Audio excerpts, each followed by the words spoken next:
Existe un pasaje bíblico que dice dar al César lo que es del César y a Dios lo que es de Dios. Y conviene retomar esta expresión porque significa en la práctica que habrá de observarse la ley quienes seamos sujetos de observar la ley y respetar, infundir los valores espirituales, morales, religiosos desde la iglesia para quienes creen en esta expresión religiosa. Y viene a cuento porque desde hace semanas los jefes de la Iglesia Católica han venido utilizando los púlpitos, las misas dominicales, para ponderar sobre un asunto que compete exclusivamente a las leyes del hombre, a los códigos penales de los estados y de la República Mexicana, como es la de castigar, perseguir y sancionar a quienes cometen delitos que afectan a las sociedades, especialmente a quienes desde la criminalidad eh, lanzan mensajes todos los días de intimidación para los buenos, para quienes nos ganamos el pan y la sal todos los días con el sudor de nuestra frente. De manera simulada, los sacerdotes han venido haciendo oraciones, expresiones de condena a las víctimas, a los fenómenos que cobran víctimas todos los días en este país, y nadie podría estar en desacuerdo con ello. Sin embargo, detrás de ello hay una clara intención por alimentar una narrativa, en el sentido de que vivimos un narcoestado, como lo ha venido alimentando la oposición, que se ha colgado de cualquier pretexto para poder socavar al grupo en el poder. Una ayudadita de la Iglesia Católica es lo que vemos todos los días, especialmente en la víspera de la celebración de una manifestación que se ha denominado la Gen Z o la Gente Z, y que ha sido utilizada como coartada y pretexto para alimentar justamente eso, el enojo social en contra de una circunstancia de la cual hemos heredado desde por lo menos 2006, cuando el presidente Felipe Calderón decretó la guerra contra un grupo delictivo que en ese entonces era la familia michoacana. Desde entonces se ha venido alimentando esta circunstancia de la que hoy todavía seguimos pagando platos rotos que nosotros no rompimos y para la cual les echa una manita desde los púlpitos los hombres que visten de sotana, pero que claramente incumplen con una de las máximas de la Iglesia Católica. Un pasaje bíblico que todo mundo conoce. Al César lo que es del César y a Dios lo que es de Dios. Muy buenos días, muchísimas gracias que nos acompaña en este arranque de semana, un frío arranque de semana que ha propiciado que todos salgamos abrigados. Hay sentimientos encontrados porque, sin duda, cuando la Secretaría de Educación decreta suspensión de clases presenciales, motivo de la presencia del Frente Frío número 13, pues la verdad de las cosas es que la ciudad o las ciudades son bastante más amigables, más transitables, pero también hay que decir, amanecimos con una sensación térmica de 4 grados. Allá en Europa dirán, ay sí, pues con qué poco frío se entumen. No, pues la verdad de las cosas es que hacía bastante frío y esa es la razón por la cual se suspendieron las clases presenciales, que han encendido un debate sobre si deben o no guardarse a los pequeñitos en casa. Eso lo veremos más adelante, pero antes de comenzar el programa, que como usted lo sabe, transmitimos todos los días a través de la frecuencia modulada en La Intensa y a través de las plataformas digitales que ya conoce, a través de @La Intensa_FM, la de un servidor, @FerMaldonado_MX, y a través de los canales de Cadena In, en cadenain.com, en el sitio de casa, y también a través de los canales de YouTube con este mismo nombre y de parabólica.mx. Pero antes de todo ello, quisiera enviar un sentido pésame al doctor Luis Alberto Arriaga Lila, a toda su familia, a sus hijos, por el deceso de su señora madre ocurrido el día de ayer domingo. La señora madre fue velada en Valle de Los Ángeles a partir de las 21:30 de la noche y se trata de un hombre que ha cultivado el aprecio, la amistad, la empatía desde sus distintas responsabilidades, primero como periodista presentador estelar de los noticiarios de Televisa, muy cerca aquí en la colonia La Paz, después como uno de los actores de la vida política y pública en el estado, como presidente municipal de San Pedro Cholula, hoy es subdirector médico del ISSSTEP y es un hombre que ha hecho una larga trayectoria y ha construido una familia respetable, que es muy, muy querida y admirada en la escena poblana. Están viviendo un momento difícil y desde aquí queremos mandarle un gran, gran abrazo cálido, deseando que haya luz y resignación pronta para él y para toda su familia por el deceso de su señora madre, doña Flor Lila de Arriaga.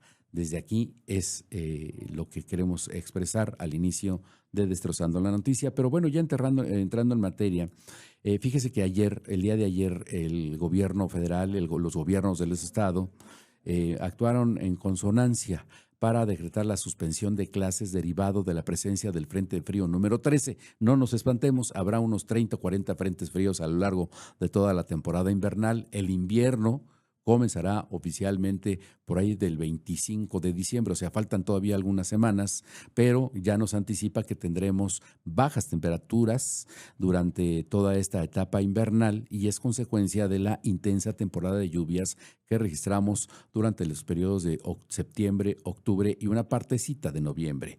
Esto fue lo que documentó hoy la prensa nacional respecto de la presencia de este frente frío.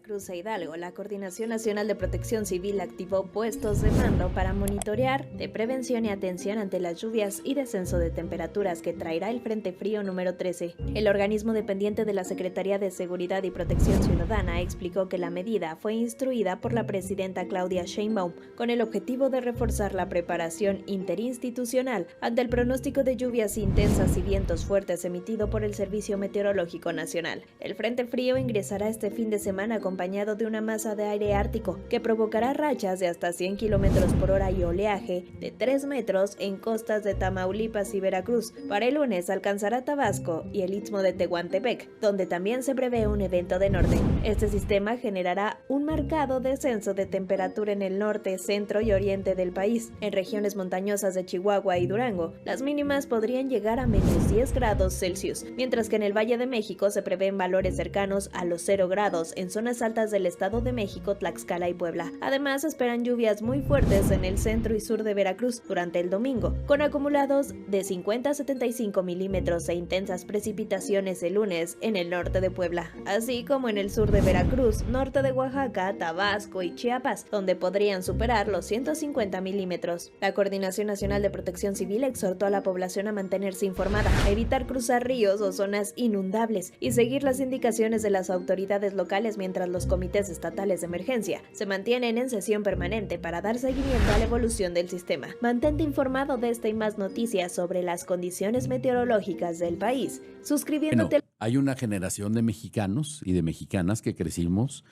cuando nos llevaban a la escuela, no importaran las condiciones climatológicas.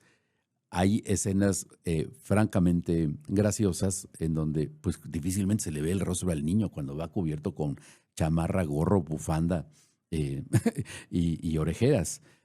Pero sí, la decisión del gobierno federal ha dividido opiniones porque justamente quienes crecimos en esas condiciones y nos llevaban a la escuela sí o sí, pues estamos acostumbrados a eso.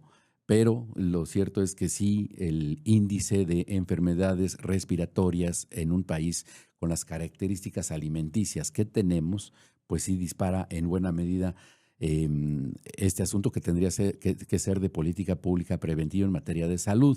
Entonces, bueno, quien en estos momentos se está buscando la manera de cómo resolver la presencia de los pequeñitos en casa, pues le mandamos un saludo y nuestra solidaridad. Hace 5 días, y es un tema que no ha sido suficientemente debatido y analizado, se celebraron elecciones en los Estados Unidos. Algunas de las ciudades santuarios, como Nueva York, vivieron escenas inéditas, por lo menos en el contexto del endurecimiento de la política migratoria del gobierno de Donald Trump, con la llegada de un inmigrante musulmán, Zohran Mamdani, que es además con un perfil de tipo socialista. Llegó con un perfil absolutamente disruptivo, conquistó a los neoyorquinos y generó una esperanza para quienes viven una política de persecución, acoso y criminalización del Partido Republicano. Mire, esto es parte de lo que él difundía a través de sus redes sociales. Es difícil no empatizar con un personaje, un perfil de estas características. Vamos a escuchar a un musulmán que se dice socialista, habitante de Nueva York, hablando español. Fíjense, nadie sabe pronunciar mi apellido. Es Mamdani, pero a cada rato me dicen Mundari, Mumnari. Y esto es algo que muchos inmigrantes tenemos en común. No me molesta. Sé que la gente trata lo mejor que pueda. Igual que yo, ahora mismo, estoy haciendo lo mejor para hablar en español. Y sin duda, El español me está dando una patada. Así somos nosotros, la gente de Nueva York. Siempre hacemos todo lo que podamos.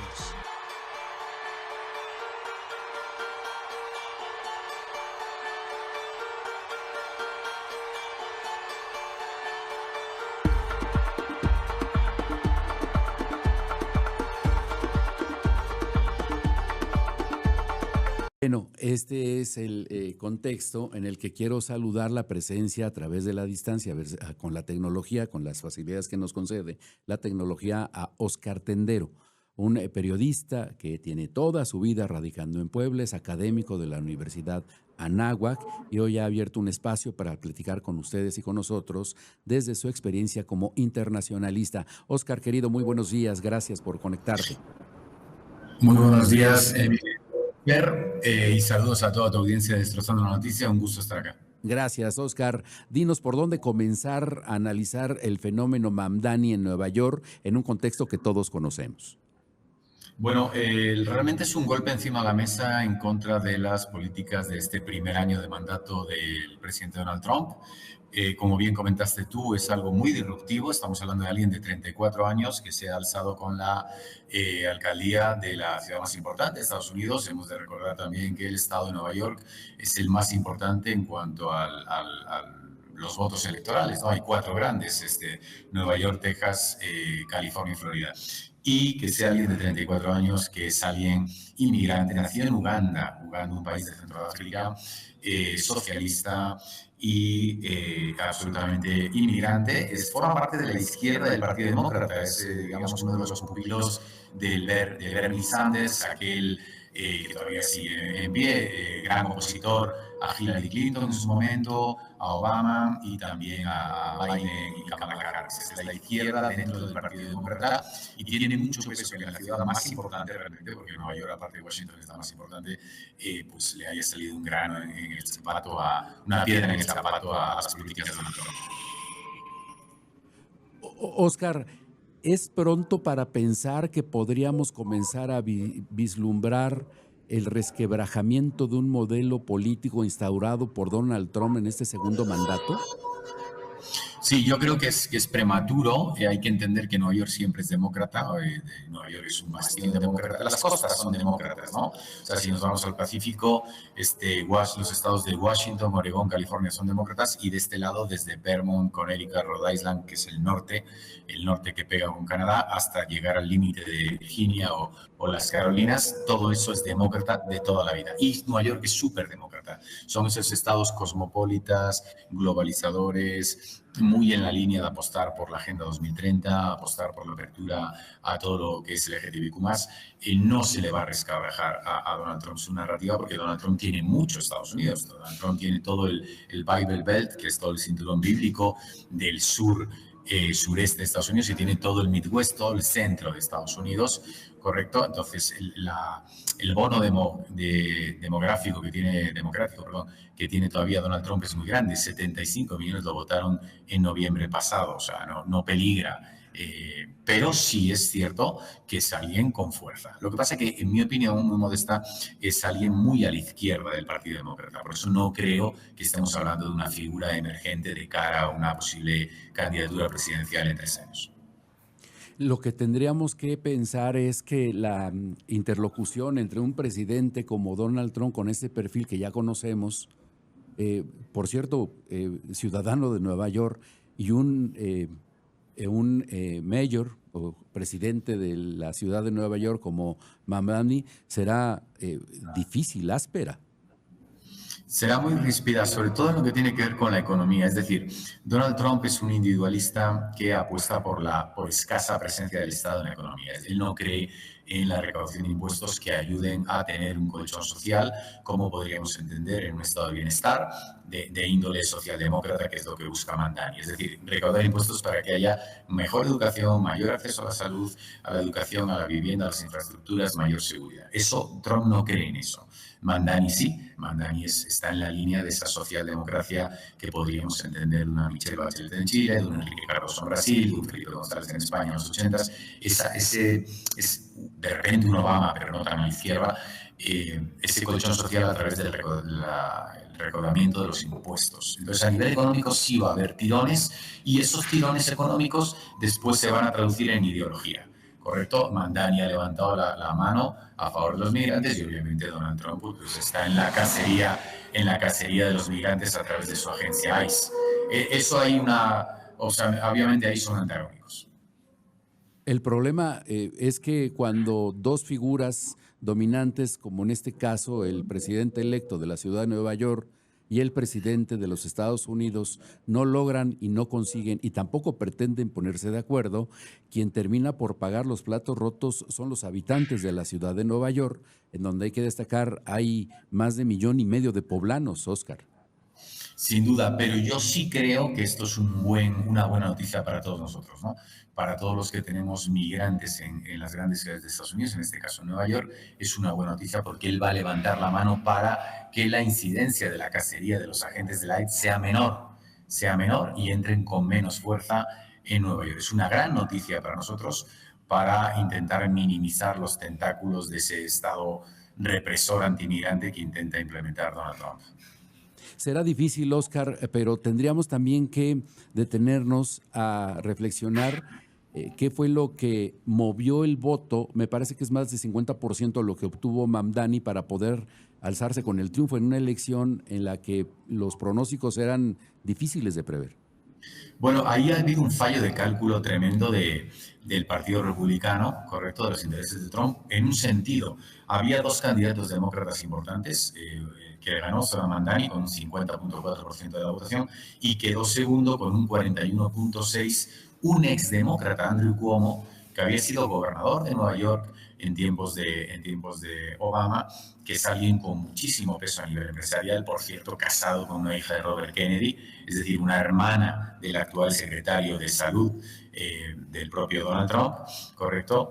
Y este Andrew Cuomo tenía un enorme problema, tenía una virtud que era la experiencia ejecutiva, casi 70 años, alguien muy conocido y además con mucho dinero para su compañía. Problema grande de Andrew Cuomo, acusado de varios intentos de abuso sexual.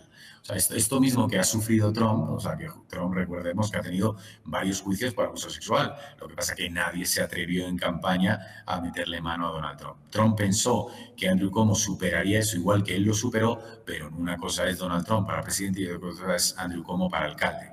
Andrew Cuomo, digamos que quedó segundo y además anuló las posibilidades del candidato republicano, que era alguien con muy poquito peso, Curtis Silva, que no podían ganar los republicanos en Nueva York, eso era absurdo, pero podía haber ganado este candidato más proclive a Trump, siendo demócrata, que es Andrew Cuomo. No fue así, porque tenía un historial personal muy deleznable, que obviamente la ciudadanía se lo hizo pagar. Claramente hay un derrotado, que es Donald Trump, Oscar. Sin duda, y además él absurdamente apostó por Andrew Cuomo, cuando tenía todas las papeletas de que iba a perder ya desde hace semanas. Zoran Mamdani es un fenómeno a nivel redes, es alguien que tenía mucho arrastre.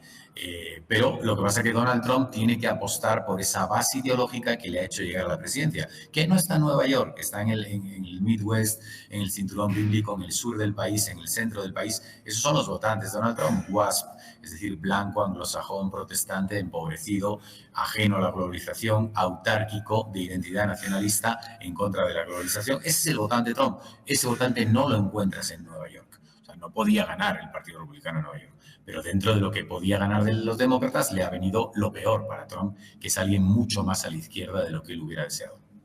Sí, ese es un fenómeno que sorprende desde la perspectiva de la ciencia política, Oscar, porque además estamos hablando de Mamdani en la ciudad santuario de Nueva York, porque naturalmente nos interesa lo que ocurre con los paisanos que viven en aquel lugar del mundo, pero no es la única ciudad en donde los republicanos perdieron en la elección de hace 5 días.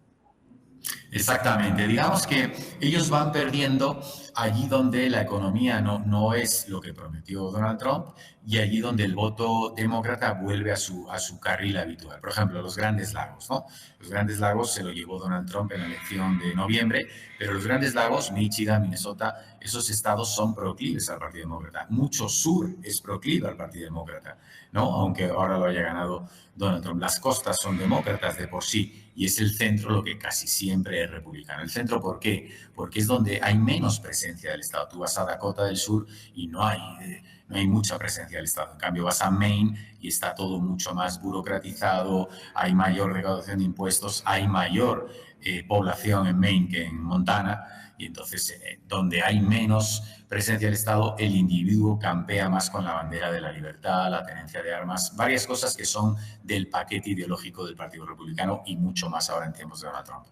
Será interesante por más de 3 razones observar el desarrollo de la administración de Mamdani al frente del gobierno de la ciudad de Nueva York. Él protesta el cargo, me parece que en enero, ¿verdad? Sí, correcto. Le toca igual que Trump cuando hizo votaciones en noviembre, 60 días para sentarse en la silla. Pues ya lo veremos. Oscar, querido, apreciamos de verdad la disponibilidad del tiempo esta mañana de lunes, de frío lunes. Te mandamos un fuerte abrazo.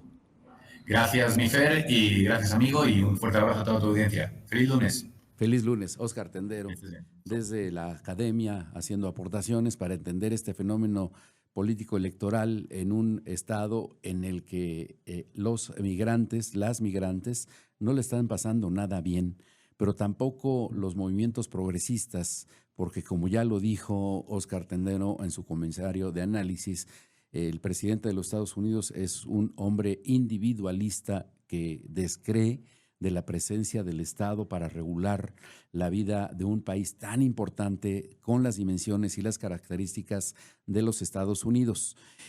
Bueno, pues ese tono monocorde que había utilizado el presidente de aquel país ha sido roto por la presencia de un perfil joven, 34 años, de origen musulmán, nacido en Uganda, que es un inmigrante que llegó a los Estados Unidos desde muy chico, que habla muy bien el inglés, y ya lo escuchó usted en este mismo espacio, hacer un intento por expresarse y comunicarse con la comunidad latina en aquel país a través del español.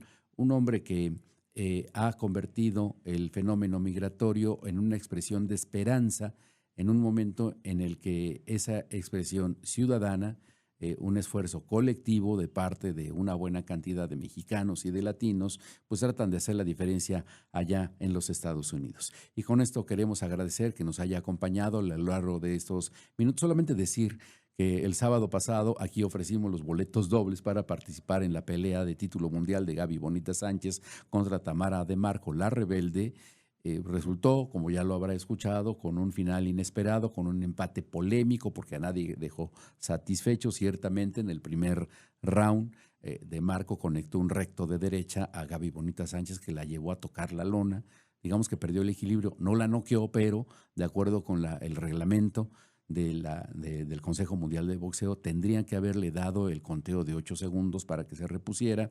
Continuaron el segundo asalto, se dan un cabezazo, la retadora de origen argentino muestra un hilillo de sangre en la ceja izquierda, motivo por el cual sube la asistencia médica y decreta que la pelea no podía continuar. Entonces, sabiamente, los jueces decretan un empate técnico que no dejó satisfecho absolutamente a nadie, ni al equipo de coacheo de la retadora argentina, tampoco para quien acompañaba a Gaby Bonita Sánchez. Y entonces, bueno, pues esto, como los culebrones de la televisión comercial, tendrá un nuevo capítulo, de la cual tendrá usted puntual información a través de las estaciones de Cadena In. Llegamos a la parte final. Abríguese, por favor, porque los fríos van a continuar. Muy buenos días y excelente semana.